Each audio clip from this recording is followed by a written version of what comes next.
다윗에게는 많은 아내들이 있었습니다. 그러니까 후궁을 제외하고도 9명이나 되는 아내가 있었으니까 그 사이에서 난 이 자녀들이 많이 있었겠죠.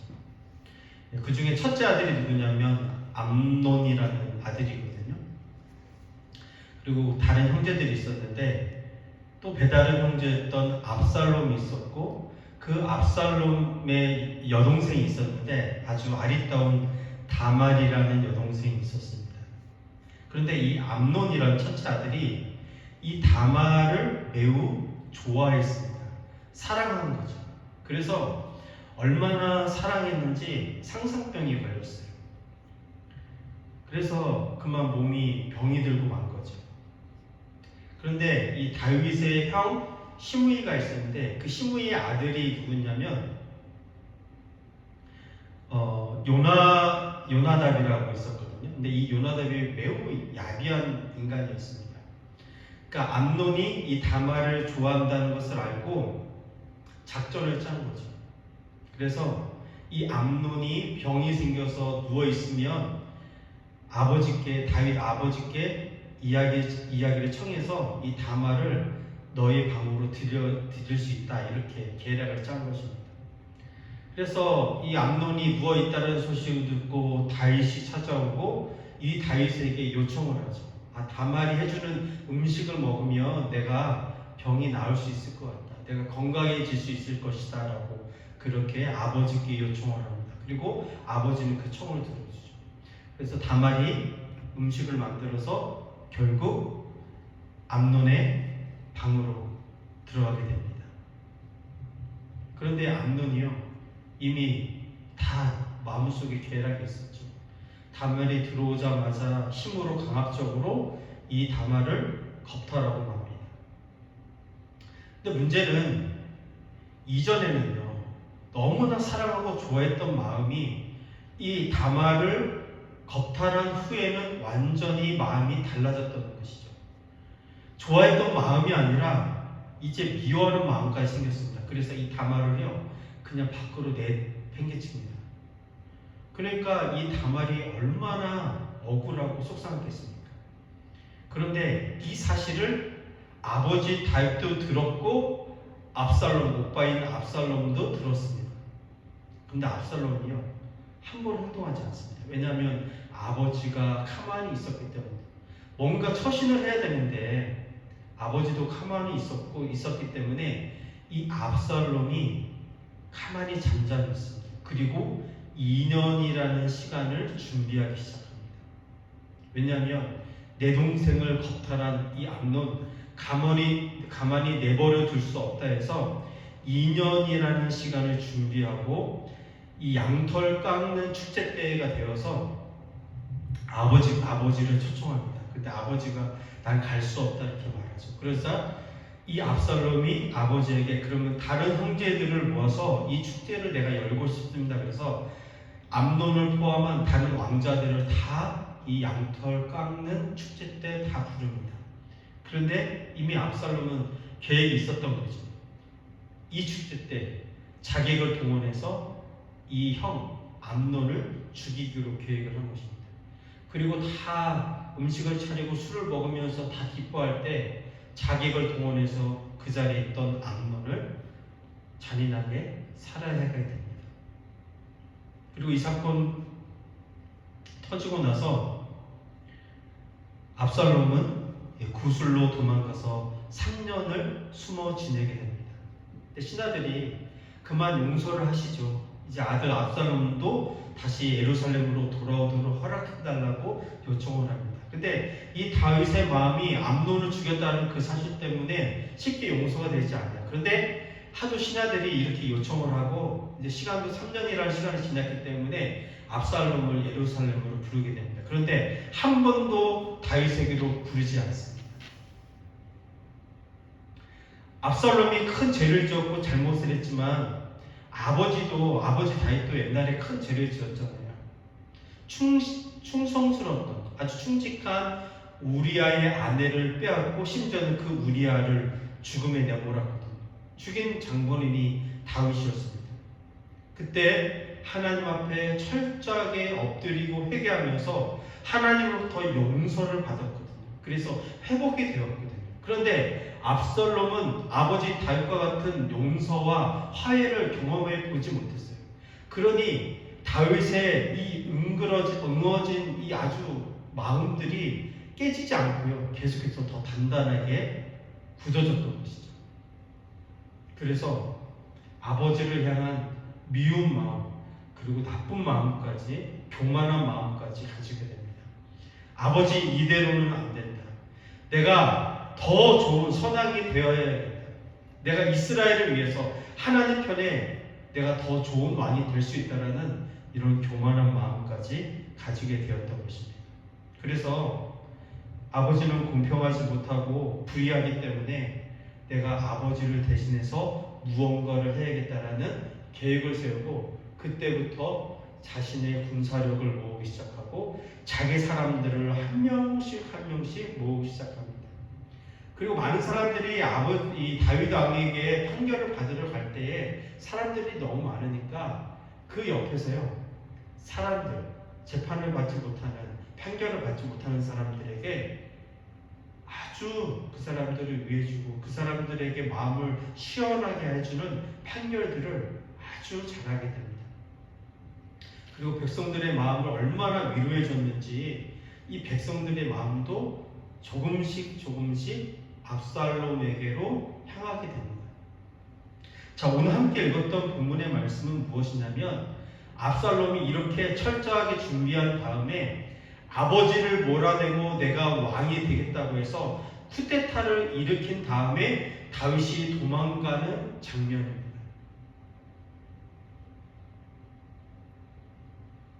다윗 혼자 도망가는 게 아닙니다. 다윗과 그의 신복들, 부하들, 백성들, 그리고 다른 군사들이 함께 도망을 갑니다. 그런데 도망갈 때 만나는 두 부류의 사람들이 있거든요. 첫 번째는 뭐냐면 다윗을 돕는 사람들입니다. 지금 다윗 옆에 장수들이 있고요, 백성들이 있고 신복들이 있습니다. 후세 이때 아비아달, 소빌, 마길, 바르실 등 계량을 내고 그 다음에 책사를 내는 사람도 있었고 또 물질적으로 도와주는 사람들이 있었습니다. 그런데 이렇게 다윗을 돕는 사람들만 있는 게 아니라 반대로 어떤 사람들이 있었냐면, 쿠데타를 일으킨 그 사람이 누구냐면 자신의 아들이거든요. 자, 아들뿐만 아니라 오늘 도망을 가면서 어떤 사람이 나오냐면 시므이라는 사람이 나옵니다. 사울 가문에 속한 이 시므이가 도망가고 있는 다윗을 향해 저주를 퍼붓기 시작합니다. 피를 흘린 자여, 가거라. 쉽게 말하면 너는 잔인한 사람이다. 학대하는 사람이다. 너는 멀리 가버려라. 이렇게 지금 저주를 퍼붓고 있는 거죠. 근데 지금 다윗이 혼자 가고 있는 게 아니거든요. 좌우에 장수들이 있어요. 그러니까 이 아비새가요, 열이 받아갖고서는 저 개 같은 저 사람이 저렇게 하는 것을 가만히 둘 수 없다라면서 다윗 왕이요, 내가 당장에 가서 저 사람의 목을 쳐버리겠습니다. 그렇게 이야기를 합니다. 그러자 다윗이 뭐라고 이야기합니까? 10절에 수라의 아들들아, 내가 너희와 무슨 상관이 있냐? 그가 저주하는 것은 여호와께서 그에게 다윗을 저주하라 하시니. 뭐라고 하냐면 지금 이 다윗은요, 야 가만히 내버려둬라. 저 사람이 나를 지금 저주하라고 하는 것은 하나님께서 저주하라고 시키신 일이다라고 받아들이고 있다라는 것입니다.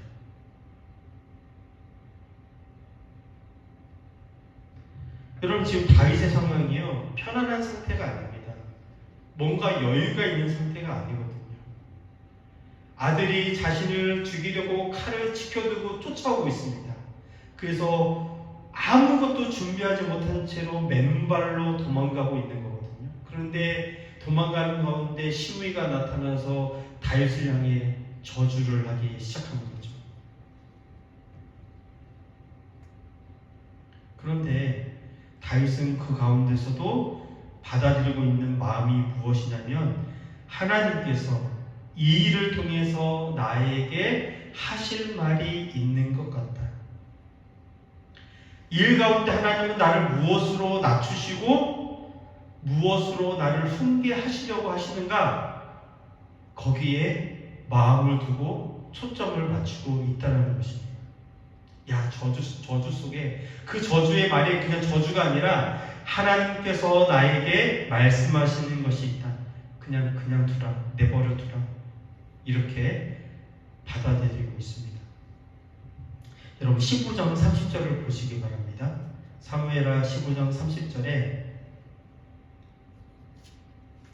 다윗이 감난산 길로 올라갈 때에 그의 머리를 그가 가리고 맨발로 울며 가고 그와 함께 가는 모든 백성들도 각각 자기의 머리를 가리고 울며 올라가니라. 어떻게 도망갔냐면 머리를 풀어 헤치고 울면서 맨발로 도망을 가고 있습니다. 사실 이 구절만 보면 단지 도망이 목적이 아니라 단지 압살롬을 피해 도망을 가는 게 목적이 아니라 다윗은요 이 상황 가운데 울면서 하나님을 찾고 있다는 것을 보게 됩니다. 지금 배신과 환난 가운데서도 이 다윗은요 그 상황 가운데 어떻게 하면 하나님을 다시 만나서 하나님께서 뭐라고 나에게 말씀하시는지 하나님의 계획이 무엇인지를 무엇이라도 받고 싶어서 몸부림치고 있는 이 다윗의 모습을 발견할 수 있는 것이죠. 그래서 하나님께서는 지금 다윗을 낮추셨는데 그 낮추신 그 자리에서 머물러 있는 게 아니라 더 내려가서 하나님 앞에 엎드리면서 나아가고 있는 모습을 볼 수가 있습니다.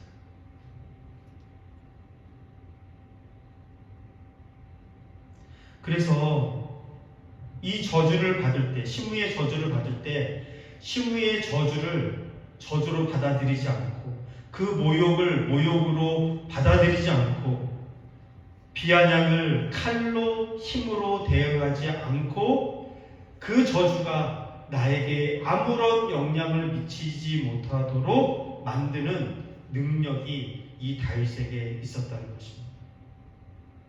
여러분 보세요. 우리는 누군가 조금만 뭐라고 하면요 우리 마음속에서요 막 화가 일어납니다. 안절부절 못하는 거죠.